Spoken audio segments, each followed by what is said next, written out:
bonjour, bienvenue sur Open Box TV, l'émission de géopolitique d'Alain Juillet. Alain Juillet, bonjour. Bonjour. Nous revenons aujourd'hui sur une émission passionnante, très intéressante que nous avons faite avec M. Arnaud de Morny sur la France dans la guerre économique.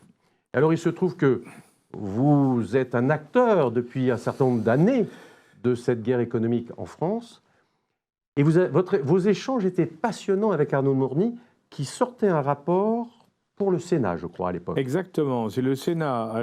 C'est une sénatrice très connue, Mme Linnemann, et son collègue sénateur, qui avait fait un rapport au Sénat pour dire qu'il fallait qu'on relance l'intelligence économique, qu'on appelle nous l'intelligence économique, au niveau de la France pour être compétitif dans cette compétition mondiale, cette guerre mondiale économique auquel on se livre. Et dans laquelle il donnait plein d'exemples, effectivement, de la situation qu'il faut identifier là nos points forts et nos points faibles, regarder sur nos points forts si on peut être encore plus fort en faisant les investissements nécessaires, en bâtissant les stratégies nécessaires, et à ce moment-là, eh bien oui, on peut se retrouver, tout en étant un pays moyen, hein, on est mais quand même dans les 10 premières puissances mondiales, mais on peut se retrouver avec des domaines dans lesquels nous sommes leaders mondiaux. Seulement, il faut appliquer des méthodes et il faut arrêter de partir dans tous les sens.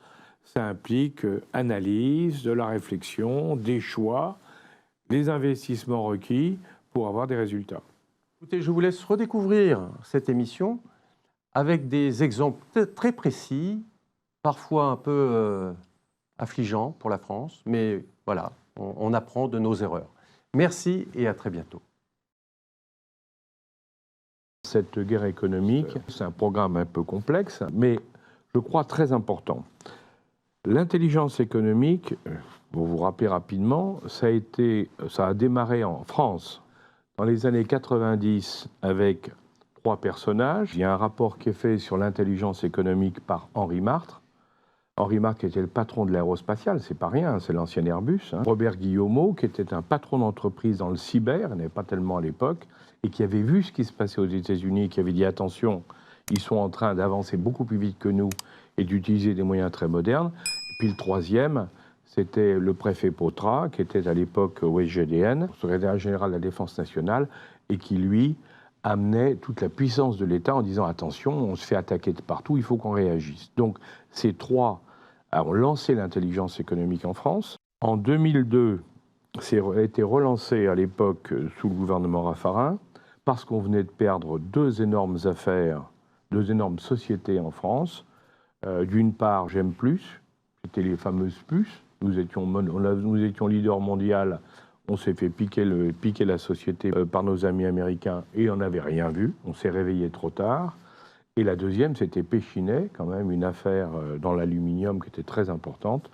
Et surtout, c'était important parce qu'à l'époque, les usines d'aluminium, comme elles consomment beaucoup d'électricité, avaient été construites dans des vallées de montagne, avec des barrages qui fournissaient l'électricité sur les torrents de montagne, bien sûr, et ça permettait de vivre ces vallées très pauvres en général. Or, qu'est-ce qui s'est passé? En 48 heures, ça a été racheté par nos amis canadiens. Le gouvernement français n'en savait rien, n'a rien vu. On s'est retrouvé avec la société qui était passée sous contrôle, donc nord-américain, et bien entendu, dans les 2 ans, les 60 000 personnes qui travaillaient dans les vallées, elles se sont retrouvées au chômage. Et heureusement, il y a eu une sénatrice et un sénateur qui ont décidé de se pencher sur le problème, et c'est ce rapport qui vient de sortir et sur lequel vous pouvez en parler mieux que personne, puisque vous avez eu partie de l'équipe. S'il y a eu un rapport, c'est parce qu'il y a d'abord eu, à l'initiative de Mme Linnemann, le dépôt d'une proposition de loi sénatoriale pour créer un programme national d'intelligence économique. Eh bien, le diagnostic que Mme Linnemann et que nous avions porté, c'était qu'une des causes des montées en puissance et des baisses de régime au fur et à mesure du temps, c'était que l'IE était uniquement tributaire du pouvoir exécutif. En fait, défendre les entreprises, on peut le prendre de plusieurs angles. On peut le prendre sous l'angle purement capitalistique, mais aussi on peut le prendre sous l'angle puissance de l'État et intérêt général. Parce que au-delà des débats internes sur lutte des classes, pas lutte des classes, il n'en demeure pas moins que quand une entreprise disparaît, l'exemple que vous donniez sur l'aluminium et Péchinet, eh bien, il y a quand même 60 000 personnes qui sont retrouvées sans emploi. C'est aussi une question, en réalité, d'intérêt social. Et le troisième aspect, qui est totalement, de notre point de vue, évacué par l'État français, mais qui est totalement intégré par un certain nombre de nos concurrents internationaux, c'est la notion d'accroissement de puissance par l'économie. Et cet aspect de développement de la puissance par l'économie, c'est le parent faible, quasiment oublié, de la politique publique en France. Je vais vous donner un exemple qui est fascinant, l'affaire Omnic, une histoire extraordinaire. Nos services de renseignement découvrent que cette société, les dirigeants, deux des dirigeants, renseignent les Chinois en leur donnant des informations à travers leur société sur des domaines qui sont considérés comme très secrets ou protégés pour les Occidentaux. Les deux dirigeants sont arrêtés et donc le processus judiciaire est lancé et la société, du coup, ne leur appartient plus. Alors vous me direz, bon, très bien, on a été défensif, on a regardé, on a vu ça partait vers l'extérieur, on a bloqué. Oui, mais la suite de l'histoire, c'est là où ça paraît absolument incroyable. La société n'ayant plus de dirigeants est mise en vente. Et qui la rachète? Les Américains. C'est-à-dire qu'on avait des secrets, qu'on punit les dirigeants, on veut empêcher que ces secrets partent en Chine, et on vend l'affaire aux Américains pour que les Américains la récupèrent. Est-ce que c'est bien sérieux? Et là, on est au cœur du problème, et que vous évoquiez, c'est le fait qu'il faut absolument qu'on arrive à regrouper tout le monde et arrêter de faire chacun sa guerre. Mais il y a plusieurs difficultés. La première, c'est que toutes les entreprises ne savent pas qu'elles peuvent être aidées.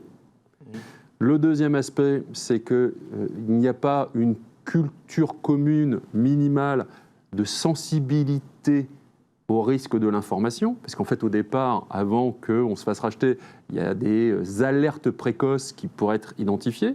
Ça, c'est la logique de sécurité économique. Il y a une deuxième grande logique, c'est la logique de la compétitivité économique. C'est-à-dire que l'intelligence économique a pour but d'augmenter la compétitivité des entreprises. Donc, si l'intelligence économique se réduit à la compétitivité des entreprises, c'est une logique type MEDEF. C'est la position que défend le MEDEF, c'est contraire à l'intérêt général. La troisième grosse tendance, ou école de pensée, dirais-je, c'est l'école de pensée ou la logique de diplomatie économique. Celle qui dit, mais voilà, il existe des normes internationales. Le grand adage connu, c'est qui fait la norme fait le marché. Et bien à ce moment-là, les entreprises ont intérêt à participer à l'établissement des normes qui s'appliquent sur elles-mêmes. Comme ce sont des organisations internationales, c'est pour ça qu'on parle de diplomatie. Là, on est au cœur du problème. Parce que pour qu'une entreprise réussisse, il faut qu'elle ait, comme un État d'ailleurs, il faut qu'il ait une capacité d'anticipation. L'anticipation, ça va être l'intelligence économique qui va lui donner les moyens de pouvoir anticiper. Dans toutes ses facettes, et comme vous le disiez, ça passe par les normes. Je pensais aux normes comme vous, parce qu'on a actuellement, c'est très intéressant, ce qui s'est passé au Parlement européen. Les Allemands, depuis déjà un certain nombre d'années, ont fait progressivement voter des lois pour que le Parlement européen ait son mot à dire en ce qui concerne les exportations d'armement. Alors on n'est pas arrivé au bout, heureusement pour les Français, sinon parce que l'objectif était d'empêcher les Français d'exporter du matériel d'armement sans l'autorisation de l'Europe. On ne l'aurait bien entendu pas eu, et ça tuait l'industrie militaire française de défense. Ce qui est amusant de voir, c'est que par exemple aujourd'hui, où les Allemands vendent beaucoup de matériel, en particulier vers l'Ukraine, eh bien le Parlement est en train d'utiliser les règles faites par les Allemands pour leur dire « vous n'avez pas le droit ». Donc on voit bien l'importance qu'il y a de toutes ces normes, de toutes ces règles, de toutes ces lois, et l'importance de l'anticipation pour ne pas se faire avoir dans un sens ou dans l'autre. L'environnement dans lequel l'intelligence économique se déroule. Absolument. Et ça, en soi, c'est une difficulté parce que de nombreux acteurs considèrent que c'est trop violent comme terme, que de dire avant il y avait les temps de paix et les temps de guerre, et le temps de guerre c'était l'exception, et le temps de paix c'était la généralité, de dire non, ça n'existe plus, l'opposition entre temps de guerre et temps de paix a disparu, il faut dire plutôt maintenant la différence entre temps de guerre cinétique et temps de guerre non cinétique, c'est-à-dire le temps de guerre où il y a les armes et des gens qui meurent à cause des balles, des explosions et des obus, et le temps de guerre non cinétique où ce ne sont plus les mêmes armes qui sont utilisées, ce sont des armes d'influence, ce sont des armes diplomatiques, ça paraît pas... Et on dirait qu'il y a un oxymore dans les termes entre armes et diplomatie. Pourtant, les pressions diplomatiques relèvent d'armes dans une stratégie plus globale et les armes de la guerre économique. Et des gens meurent aussi de la guerre économique. Et puis il y a un troisième volet sur lequel j'aimerais bien qu'on dise un mot, c'est l'influence. Parce que aujourd'hui, progressivement, c'est implanté au niveau de tous les pays et au niveau des entreprises aussi, cette utilisation des moyens d'influence pour pousser dans un sens ou dans un autre, et évidemment du côté qui vous est favorable. L'influence, c'est tout ce qui conduit à modifier les champs de représentation, les perceptions ou les comportements sans menace et sans encadrement juridique. On voit bien que maintenant, les grandes puissances savent utiliser ces outils pour complètement pousser les gens, les nationaux, les autochtones, à aller dans un sens qui est évidemment le leur. Une spécificité de Christian Arbulot et de notre centre de recherche, c'est tout ce qu'on appelle le champ de bataille cognitif. Alors, quelle est la différence que nous faisons entre l'encerclement cognitif et la guerre de l'information ?